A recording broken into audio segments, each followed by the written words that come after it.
just fail. A lot of people get analysis paralysis. There's no such thing as a perfect video. Like, someone should always call you and it on your video because it could be better. When I was a young teenager, I was getting no views, had no money, had no equipment. Imagine spending 10 years of your life only thinking about one thing every waking hour of the day. You could upload one great video a year and get more views than if you uploaded 100 mediocre videos. I put together the best MrBeast advice on YouTube. I know it's helped me, so it has the potential to help others in their lives or careers. I also design merch and thumbnails. You can check out my store or email me about work. Thank you for your time. YouTube's trying to serve people the best content possible, right? They don't want to serve you 100 lame videos. They just want to serve you one good one. So it makes sense logically. Like, he's always had great thumbnails, but he wasn't the best at making good videos, those are the easiest people to mentor. They can get people to click, but they can't get people to stick around. So then I've obsessed over how to make good videos. So now I just teach them how to make a video good, and then boom, the channel just goes skyrockets. But how do you have time to mentor people with all the things on your plate? I find it fun. For me, it's kind of like therapeutic to go on a walk, call someone, and then just roast their channel. Is that what you do? You roast their channel? Well, like, not meanly, but it's just like, yeah. Like, just honestly. Yeah, I'm like, I can tell you were a little lazy here. Like, you could have put a little bit more effort. The hook was a little weak. Like, wow. why didn't you do this, or the payoff or whatever? How do you improve something each time? The second one, just, put more effort into the script. The third one, try to learn a new editing trick. The fourth one, try to figure out a way that you can have better inflections in your voice. The fifth one, try to, study a new thumbnail tip and implement it. The sixth one, try to figure out a new title. There's infinite ways. That's the beauty of content creation online. There's literally infinite ways, from the coloring to the frame rate to the editing to the filming to the production to the jokes to the pacing, to every little thing can be improved, and they can never not be improved. There's literally no such thing as a perfect video. A lot of times people, oh boy, it's like they think their videos are better than they are, honestly. And tell them, Jimmy, tell them. I mean, they do. And you have to that, and they have horrible friend groups, because you really are like the type of YouTubers you hang around. And so, like, a lot of times I'm just like, what you're saying is wrong. Who told you this? They're like, oh, this guy. And it's like, well, they're wrong. It's not true. And so it's getting people with the right YouTuber friend group that aren't pussies and will actually tell them when their content's bad, and like actually roast it and help them get better in a nice, positive way. And then usually it's hiring an editor, honestly uploading less videos and just making them better. It's much easier to get 5 million views on one video than 50,000 views on 100 videos. It takes way less effort to get 5 million views on one video. So it's like applying a lot of these principles like that, and also getting it where it's content that they enjoy. A lot of people aren't willing to put in 10 hours days because they don't like what they're doing. So it's finding what they enjoy, because it is like a long grind. Like, you're doing this for years, not months. So if you don't enjoy it, then you're gonna burn out. And that's usually the first thing, is like figuring out, like, what are the things you're currently doing that you don't want to do, and like, let's figure out a way to get someone else to do it in the next 5 months, so you actually get out of bed excited. But for the average person like us, who don't have these exceptional personalities and backgrounds in filmmaking, just make 100 videos, improve something each time, and then talk to me on your 101st video. If you knew everything you know now, but no money. Step one would, I just brainstorm, like, okay, I don't have money. What are some viral things? Like, I mean, the first thing that comes to my mind is something as simple as when I count to 100,000, which is what I did do when I was poor. And like, that worked. But like, what's something like that I could do that would be even more attention grabbing? Yeah, you were, as part of the brainstorm, you would throw out a lot of ideas, and people throw out a bunch of ideas. And one of the questions is this even doable? Right? Yeah.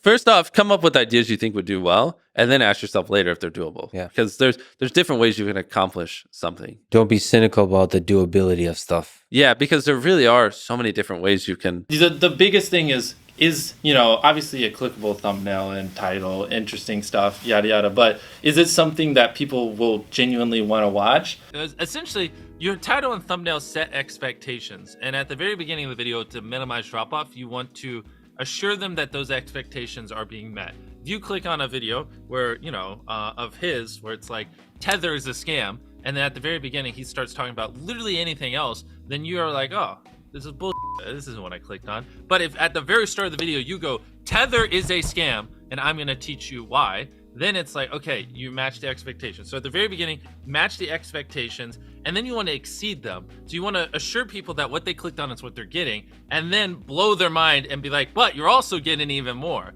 That's how you lower drop off, which a lot of people, sometimes it takes them like 20 seconds to really meet the expectations.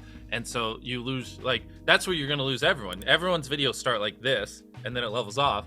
So you want to reduce the amount of people that click off on the audience retention graph. I hope you're popping up graphs while I'm saying this, so it's easier for people to visualize. But so then once you get it to level off, it's just how do you keep it level until the end of the video? And that's where you want to have, basically want to remove every dull moment. You probably want to find the 10 most critical people you know, make them watch the video and just roast it. I just remember like making videos, and I remember being like, dang, like everyone's telling me like, you're stupid, you know, you're very awkward, like, you know, why would you make it? There's millions of people trying. And I just remember being like, I don't know, I just like it. I'm gonna do this or I'm gonna die trying kind of thing. 'Cause also I was a big pussy back then. I was a young teenager. I was getting no views, had no money, had no equipment. And so for the most part, it was just like, I was just trying to scrounge money so I could buy equipment because I was using my brother's old laptop. And so like my first couple hundred videos, I didn't have a microphone. Like imagine just like crackly, terrible voice. And so once I got monetized, I saved up for a few months. Like I told you, I bought a microphone. I can just give you a mile high history. And I saved up for like 6 months. I mean, I was just doing video game videos, and they were terrible. But I saved up. I got a real computer. And so now I could actually record the video game in high quality. I have a microphone. I'm like 15. And I just kept going and going. For the last like 8 or 9 years, like every dollar I've made, I just spent it the next month on content. And I just did that every single month. And it just kept getting bigger and bigger. And here we are. A lot of creators think click-through rate is just like the title and thumbnail and did they click it, but a lot of it too is did they enjoy your last video? You know what I mean? Like, because if someone watches a video of yours and they loved it, you can bet the next time you're recommended, their chance of clicking is a lot higher, you know? So it's like, is it something that can be entertaining for a long time? Is it something that if they watch this next time, you know, they see a video of mine, will they be excited? Like, I loved that last one, so I want to watch the next one. Like those two type of things. And then obviously, you know, is it just interesting and clickable? You basically pay people to watch the videos on frame and then just have them record it. And I love just seeing like when they pick up their phones and when they get bored and like, you know, certain things like if I just talk to a camera for 10 seconds without a cut, like a lot of people will just like get bored or they'll lose interest. So like having a B cam and a C cam and just, you can just talk for 10 seconds, but 3 seconds in cutting to a B cam and then a C cam. Like now it's more interesting, even though it's essentially the same thing and not that crazy. But you want to have good pacing. Typically having a payoff at the end keeps them, right? Last leave circle wins 10 grand. If there is a low moment halfway through, you're going to watch to the end because you want to see who wins the 10 grand. So having a good payoff at the end. Actually studied hard enough. And like, basically if you knew what I knew and some of these, so I don't sound so arrogant, also like some of these other friends I have that I'd say are the smartest people in the world when it comes to content creation online. If you had the knowledge that was in our heads, you could do it very easily. I see people do it all the time. And what's even more interesting is I go on podcasts and I say everything I know. It's all out there. And a lot of people, instead of just studying that and trying to absorb and apply it in their own way, they're just like, no, it's just luck, you know? How many hours do you work in a day? I would say since I was 11 years old, almost every waking hour of the day, I'm thinking of YouTube in some form or capacity. I feel like it was almost like baked in my DNA. Like it just flows in my blood, the innate urge to create videos and to build a YouTube channel and build businesses. It's just, that's just what I do. And if I like try to take time off, I just get depressed and I feel like I lose my sanity. That was the biggest problem is I thought it was a freak of nature because like people would tell me, all you do is talk about YouTube. You're too obsessed with YouTube. Like get a life. Like from 13 to like 19, I never met anyone who cared about YouTube. I was so untalkative. People thought like there was problems with me because I just wouldn't talk to anyone. Because all I would do is talk about YouTube. And after a while, like you realize like no one cares. And then when I was 19 and I had like 10,000 subscribers, maybe it was like 18. And that's when I started meeting a few other YouTubers online. And I realized like, I'm not a freak. I'm just like obsessed with YouTube. And that's okay. You know, you just got to find other people that are like that.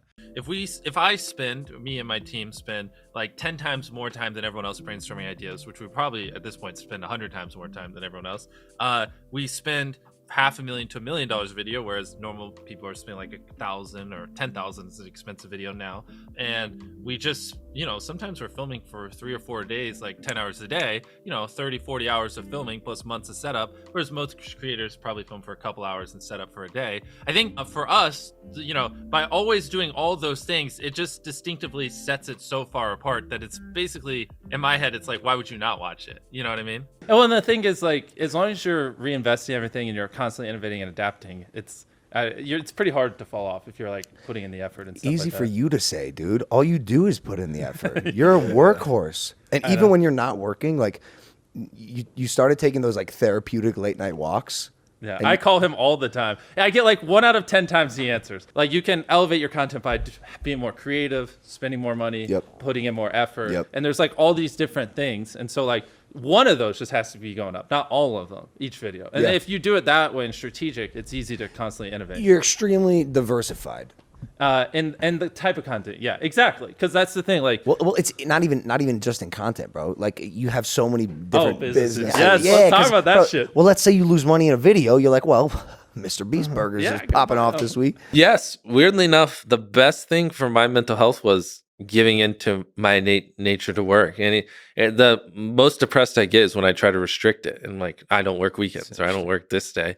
What's best for me is just to work when I feel like working and then just not work when I don't, like, and just have no constraints. Because there are just some nights where I don't want to sleep. And for whatever reason, I feel compelled to go all night and I just give into it. And I feel that's where I feel the happiest. And then, it's typically like, and when I'm really in the grind mode, it'll be like 7 or 8 days, just nonstop going. And then it's like, I'll realize like, oh, I need some recharge time, and then go fucking binge a season of anime. Again, the thing is everyone has different priorities. If you want to make a few $100,000 a year and just, coast or whatever, like, not everyone has ambition and stuff like that. But if you really do want to be the best you can possibly be the biggest YouTuber, you should look at hiring as a way to free up your time so you can do more important things. And even then, and hyper optimize every little minute. And anything that isn't work, you should outsource to someone else so you can recharge so you can work again. You know what I mean? And so I would act like I was going to college that whole time, but I wasn't. And I didn't have enough money to move out. And that was kind of when I was just like 15 hours a day, all in. I was like, I'm fucked if this doesn't work. And I had some videos pop off. I couldn't tell you which ones, but I had a month where I made 20 grand because I just had some videos just do really, really well. And then I came home and I was like, I haven't been going to college, and I moved out the next day. You have to work on multiple videos at a time because most of our videos takes months to produce, and I don't just upload 2 or 3 videos a year. So if you're working on like 5 videos at a time, and one of the videos takes up an entire warehouse, and another video takes up an entire warehouse, well, then you can't work on the other 3 because 2 warehouses are full. So then that's what led us to getting this big place, because it's so huge we can work on multiple videos here at the same time. That just for you YouTubers that are wondering, like, how do you get to this point? Like, it's usually a slow snowball.